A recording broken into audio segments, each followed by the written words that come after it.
It wouldn't make nothing that much pipe glass. But say you was out there in February, weren't you? I said, yeah. He said, well, you had it time enough to get in shape. And but that was a pretty piece of tobacco, though. That was a pretty piece of that this year.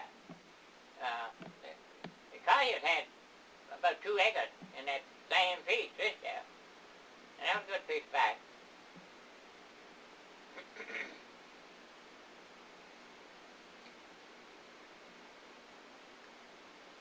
The collier makes a heap of tobacco.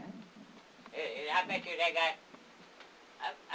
got money in this world. Who do you think colliers is rich up there?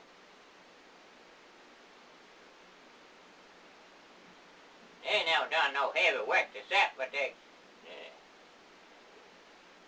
had the money to get the machinery and everything, and they make a heap of bags. They're good boys. They're all right. Tom Colliers, he hauled mine for a long time. He hauled my bag to the market a long time. Yeah. Tom Collier. That was some Collier boy's daddy, you know. I bet you I bought the cheapest car that's ever been bought around Warren County. I bet you don't remember it. I mean, it was just as good as brand new. Morris Hicks told me, he said, that thing is just as good as if it was made yesterday. I didn't never tell Morris what I give for it. I didn't never tell Dick White. Dick White put me onto it. He said, I think I can buy it sort of cheap. Said, you want me to buy it for you? I said, no. I said, I don't need no car. And about 2-3 weeks, I went with Mr. Buck and the girls to a burn, one of the painter burns. I don't know what they call him now, but Mr. Buck knew him mighty good, you know. And I went with him, and I got off at Dr. Holt's office. And I told him I'd be on Friday. I said, I'll be on Low-High. Well, I went over there to right across the street right across that road there from where Sally lived. There was Tom Collier's mom and daddy lived there. And I didn't know. I never had seen Miss, what you call him? I can't call her name now. I can't call that. And anyway,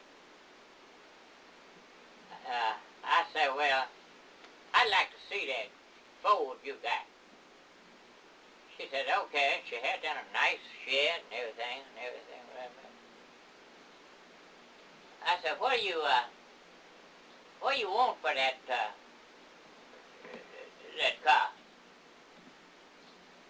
She said, I take so and so for it. That's $50. I said, well, husband about it. I didn't have no idea of buying it for $25, and I had nothing. She come back out, she said, I'm going to sell it to you. $25. Well, I got Tom Collier to pull it to the garage for me. And Morris Hicks said, you ain't bought that, have you? I said, not yet. He said, I can tell you one thing about that thing, John Cole. That car is in just as good a shape as it was the day it was made. That they ain't never hurt it. Said, I've done everything twice to do to it, and said, I ain't nothing but change oil and put the gas in.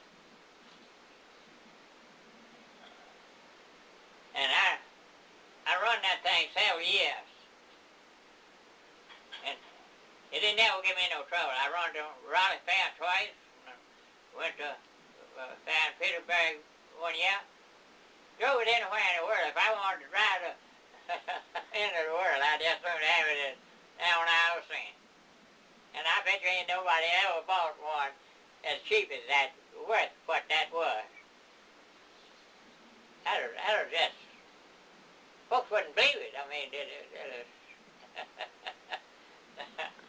I said, and then I told them, though, when I got out, I didn't have much idea about buying a car then. I thought I was going over there and look at it, but I never told her about it. And I tell you, I'll be on pretty quick. And she was with her daddy and her sister, you know. And they were, I said, I'll be on. I said, I'm coming home pretty quick. You know what time it was when I got home? It was 11 o'clock. She said, where you been? She was in the bed. She was asleep when I walked in. She said, where you been? I said, I've been riding around in my car. She said, you ain't done nothing yet. You ain't telling me nothing. You ain't got no car. I said, I haven't got a car. I said, you come out here and look. And I had it sitting right in front of the door, you know. You open the door, you're bound to see it, you know. She said, where you get that from? I said, I didn't steal it. I said, I can say that much. She said, is that yours? I said, yeah. I said, come on, get in the car. And she come on now with her night clothes off and all. I got in and we rode down to the road, which was about as far as from here they on them pines they on. And turn around, come on back, you know, and park the same place, you know. She said, who you get this from? Where you get it from? I said, fella gave it to me. I told her that's why I got it. I told her, I ain't give her $25 for it.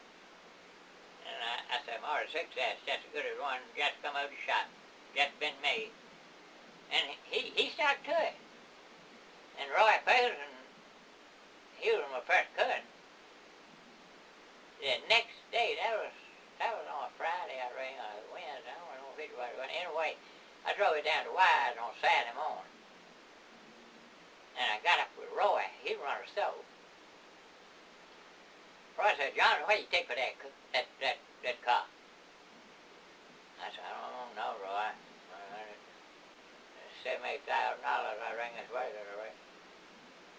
You know, you go on and say, you ain't get that, nothing like that much for it. I have offered her $300 for it, I bet you 50 times, and she ain't never took it. I said, you offered her too much. She didn't want to get rich. She always heard rich folks went to hell.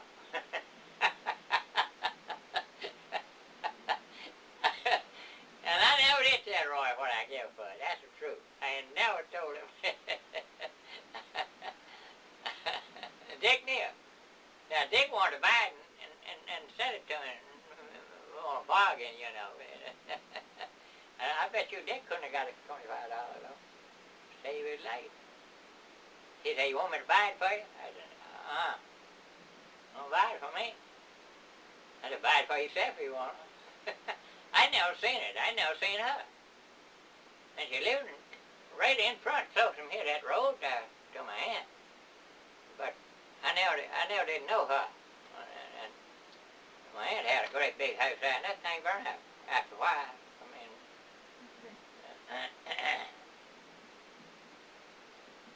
she married one of the folks. They used to be considered rich. They man your own wives one time, I mean. Well, that's why live across the road. I mean, live. So just these folks just live just a road between them, and my aunt was, and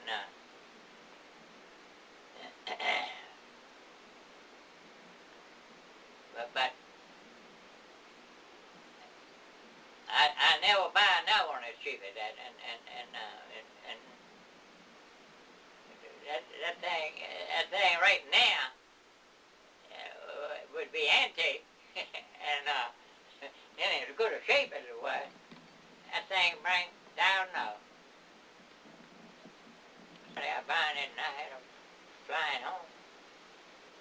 said, I'll tell you what I got. I got $25 in my pocket. I can give you that. And I said, if I can't get it for that, I ain't got no money. I said, that's all I got. She said, hold it there then just a minute. He felt sorry for my ring and didn't have a $25. and the man told us that, go ahead and let him have it. I didn't know why they were buying it and nothing. I have to think very good now. 7 different kind of cake that Grandma knows just how to bake. A smiling on the pantry shelf, they seem to say, come help yourself. A rose of spice of pumpkin pies, greet my eagle longing eyes. For lemon jell and apple tarts, little cakes of shape of hearts, so brown and crisp and spicy sweet. Grandma, when you going to eat? For the turkey smells so good, I want to eat. I wish I could. And how old were you when you learned that? 8 years old. 8 years old. Mm-hmm. We now know so good. So the girl, one of the Davis girls, was 8 years old, and she was at church. And I asked her one day, next Sunday or two, after I said that, I said, how old are you? And I asked the Davis girl, and she told me, said, I'm 8 years old, and said, you 8 years old too, said, me and you same age, don't you remember? I said, yeah. Her name was Ellie Davis. And she and I were just a few weeks different than us. And she was in that program. I don't know what she said, a speech or what. I reckon she did. But she was 8, and she knew I was 8 because both of us same age. And they lived between my house and Wise one time, but they moved down in Virginia. Been living down in Virginia a long time. But they were living up there next to Wise when that boy got his ear pulled off. That was Frank Davis. What pulled it off? Huh? Yeah, just pulled it off. Yeah, just pulled it off. Yeah.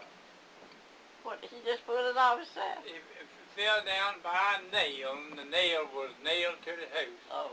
And then the nail hung the ear and pulled it off. I know. Were you there? No, I won't there. Well, did they put another ear back then? Hmm? Did they put it back? Or did he go with other ear? He got a false ear, though. He got the same ear. And Dr. Holt went to his office in Wise. You know where his office is. And when he got there, and he asked him, so, well, where is his ear? So the man, colored man, had a bull, and that bull was mighty mean, and he fighting. And he had just killed one man that owned him up there. Before they done anything to his ear. Mr. Davis bought it. And they didn't have no horses then. And Frank Speed then was just young. They was young when they pulled the ear off, you know. I don't think they was over. I said 12, 13 years old then. But and Mr. Davis told them, said, boys, so y'all look out for that bull right there, said, he'll fight you. He said, will he, Daddy? Yeah, he'll kill you. And said the next day, he had 12, 14 cows way down in the bottom down there. And they went in there to get them. And one of them had over to one side with his foot throwed over that way, and the other one had him over to the other side with his foot throwed over that way. Right there. And just, I reckon you know, but it's right there. He was coming up with a whole flock of other cows, you know, just boogity, boogity, boogity, boogity, boogity. And as the bull killed that man, he's come to home many times, and I seen Papa rock him, and I seen him run Papa in the house, and Papa had a handful of rocks. He'd fight you, though. That bull would get you. And them boys were riding, and Mr. Davis told them, said, don't y'all get close to that bull will kill you. And they wanted to see which one he'd kill first, right?